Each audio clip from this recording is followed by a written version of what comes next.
ನಮ್ಮ ಒಂದು ಮನಸ್ಸಿಗೆ ಸಂತೋಷ ಕೊಟ್ಟಿದೆ. ಹಾಗೆ ಇಷ್ಟೊಂದು ಜನ ಒಂದೇ ಕ್ಲಬ್ ಇನ್ಸ್ಟಾಲೇಷನ್ಗೆ ಇಷ್ಟೊಂದು ಜನನ ಇಷ್ಟು ದೂರ ಒಂದು 30 ಕಿಲೋಮೀಟರ್ ಹತ್ರ ಆಗುತ್ತೆ ಕರ್ಕೊಂಡ್ಬಂದು ಅವ್ರು ಇಷ್ಟೆಲ್ಲ ಕೆಲಸ ಮಾಡಿಸಿದ್ದಾರೆ ಅಂದರೆ ನಮಗೆ ತುಂಬ ಸಂತೋಷ ಆಗುತ್ತೆ. ಇದರಲ್ಲಿ ನಮ್ಮ ಕ್ರೆಡಿಟು ನಮ್ಮ ಇಸ್ಮಾಯಿಲ್ ಸಾಹೇಬರಿಗೆ ಸರಿಯಾಗಿ ಹೋಗುತ್ತೆ ಅಂತೇಳಿ ಕಾಣುತ್ತೆ.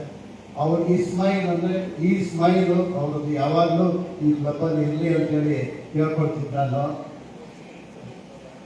ಹಾಗೆ ನಮ್ಮ ಕ್ಲಬ್ಬಲ್ಲಿ ಈ ಥರ ಇನ್ಸ್ಟಾಲೇಷನ್ನು ಆಗ್ತಾ ಇದೆಯಲ್ಲ, ಇವಾಗ ನಮ್ಮದು ಎಲ್ಲ ಇಂಟ್ರೊಡಕ್ಷನ್ ಎಲ್ಲ ಮಾಡೋದ್ರಲ್ಲ, ಮುಂದೆ ನೀವು ಈ ಥರ ಇಂಟ್ರೊಡಕ್ಷನ್ನು ಮಾಡೋದು ಎಲ್ಲ ಬೇಡ. ಎಲ್ಲ ಕ್ಲಬ್ಬಿನ ಕಾರ್ಯಕ್ರಮ ಜಾಸ್ತಿ ಆದವಾಗ ಇಂಟ್ರೊಡಕ್ಷನ್ಗೆ 2-3 ನಿಮಿಷ 4 ನಿಮಿಷ ಹೋಗುತ್ತೆ.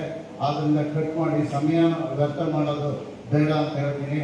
ಹಾಗೆ ಸರ್ವೀಸನ್ನು ಜಾಸ್ತಿ ಮಾಡಿ ನಿಮ್ಮ ಕ್ಲಬ್ಬು. ಈಗ ನಾನು ನೋಡ್ತಾ ಇದ್ದೀನಿ, ಹೋದ ವರ್ಷ 40,000 ಏನೋ ಒಂದು ಕಾರ್ಯಕ್ರಮ ಮಾಡಿದ್ದೀವಿ. ಚಳಿಗಾಲದಲ್ಲಿ ಕಂಬಳಿ ಕೊಟ್ಟಿದ್ದೀರಿ, ಆಮೇಲೆ ಫುಡ್ ಕಿಟ್ ಕೊಟ್ಟಿದ್ದೀರಿ, ತುಂಬ ಸಂತೋಷ. ಈ ವರ್ಷವೂ ಜಾಸ್ತಿ ಸರ್ವಿಸ್ ಮಾಡಿ ಅಂತೇಳಿ ನಾನು ಕೇಳ್ಕೊಳ್ತೀನಿ. ನಾವು ತಗೊಳ್ಳೋದಕ್ಕಿಂತ ಕೊಡೋದ್ರಲ್ಲೇ ನಮಗೆ ತುಂಬ ಸಂತೋಷವಾಗುತ್ತೆ. ಹಾಗೆ ನಮ್ಮ ಒಂದು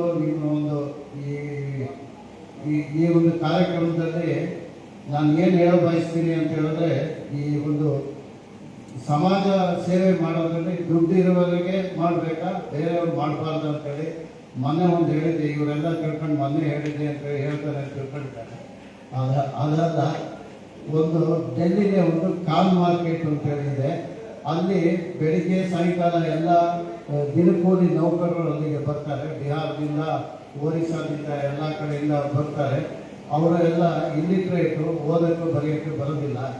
ಅಲ್ಲಿಗೆ ಒಬ್ಬ ಎಲೆಕ್ಟ್ರಿಷಿಯನ್ನು PK ಶರ್ಮಾ ಅಂತೇಳಿ ಬರ್ತಾನೆ. ಅವನು ಎಲೆಕ್ಟ್ರಿಕಲ್ ಓದು, ಅವನು ದಿನಕೂಲಿ ನೌಕರನೇ.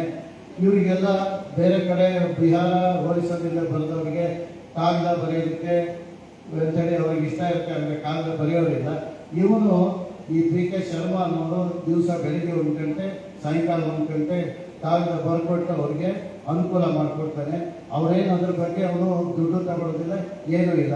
ಅವನು ಎಲೆಕ್ಟ್ರಿಷಿಯನ್ನು, ಅವನಿಗೂ ದುಡ್ಡು ಬರುತ್ತೆ. ಅವನು ದುಡ್ಡು ಬರೋದ್ರಿಂದ ಅವನು ಸ್ವಂತಕ್ಕೆ ಖರ್ಚು ಮಾಡಿರ್ತಾನೆ. ಈ ಒಂದು ಸೇವೆಯನ್ನು ಸಮಾಜ ಸೇವೆ ಅಂತೇಳಿ ತಿಳ್ಕೊಂಡು ಮಾಡ್ತಾನೆ.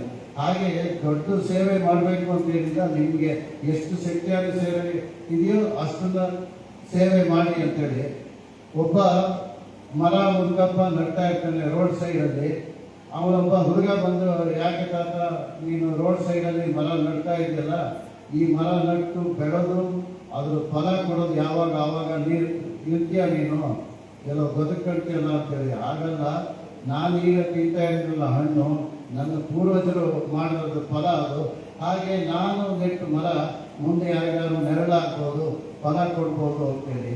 ಯಾವ ಸೇವೆ ಬಗ್ಗೆ ಯಾರಿಗಾರು ಏನಾದರೂ ಯಾವ ಸೇವೆ ಬೇಕಾದ್ರೂ ಮಾಡಿ, ದೊಡ್ಡ ಸೇವೆ ಯಾರು ಮಾಡಿ, ಸಣ್ಣ ಸೇವೆ ಯಾರು ಮಾಡಿ. ಇಲ್ಲಿರ್ತಕ್ಕಂಥ ಎಲ್ಲರಿಗೂ ನನ್ನ ಈ ಸಲ ಪ್ರಿಸೈಡ್ ಆಫೀಸರ್ ಮತ್ತು ಇಂಟರ್ನ್ಯಾಷನಲ್ ನಾಗರಾಜ್ ಬೈದೇವರೇ, ಸೆಕ್ರೆಟರಿ ಅವರೇ, ಲಿಂಗರಾಜ್ ಅವರೇ, ಆಮೇಲೆ ಬಾಲಚಂದ್ರ ಅವರೇ, ಎಲ್ಲರಿಗೂ ನಾನು ಕೇಳ್ಕೊಳ್ತು. ಸಮಯ ಆಗೋಯ್ತು, ಇನ್ನು ಎಲ್ಲರಿಗೂ ಇಂಟ್ರೊಡ್ಯೂಸ್, ಎಲ್ಲರೂ ಹೆಸರುಗಳನ್ನ ಕೂತ್ಕೊಂಡ್ರೆ ಸಮಯ ಆಗುತ್ತೆ ಅಂತ ಹೇಳ್ತಾ ನಾನು ಮಾತನ್ನೆರಡು ಮುಗಿಸ್ತೀನಿ. Thank you. ಹಾಗೆ ಇನ್ನೊಂದು ವಿಷಯ, ನಮ್ಮ ಕ್ಲಬ್ಬು ಬಗ್ಗೆ ಆಡಳಿತ ನಡೆಸಬೇಕಾದ್ರೂ ಕ್ಲಬ್ಬು ಫೀಸನ್ನು ಕಟ್ಟಬೇಕು. ಅದನ್ನು ದಯವಿಟ್ಟು ಕಟ್ಟಿ. ಹಾಗೆ ನಿಮ್ಮ ಕ್ಲಬ್ಬಲ್ಲಿ ಎಷ್ಟು LMF ಕೊಡ್ತೀರಾ ಅಂತ ಹೇಳ್ಬಿಟ್ಟು ನಮ್ಮ ಇಸ್ಮಾಯಿಲ್ ಅವರು ಒಂದು ಆಶ್ವಾಸನೆ ಕೊಡಿ ಸರ್. ಎಷ್ಟು ನಮಗೆ ಒಂದು ಟಾರ್ಗೆಟ್ ಕೊಟ್ಟಿದ್ದಾರೆ ನಾಗರಾಜ್ ಬೈರವರು, ಒಂದು 50 ಈ ವರ್ಷ ಮಾಡಿಸ್ಬೇಕು ಅಂತೇಳಿ. ನಿಮ್ಮ ಕ್ಲಬ್ಬಿಂದ ಎಷ್ಟು ಕೊಡ್ತೀರಾ ಅಂತೇಳಿ ಸುಮ್ಮನೆ ಮಾಡಿಸ್ಕೊಡ್ತೀನಿ ಅಂದರೆ ಎಷ್ಟು ಅಂತೇಳಿ. ಆಯಿತು, ಹಾಗೆ ಅಂತ ನಾನು 2 ಮಾತನ್ನು ಮುಗಿಸ್ತೀನಿ.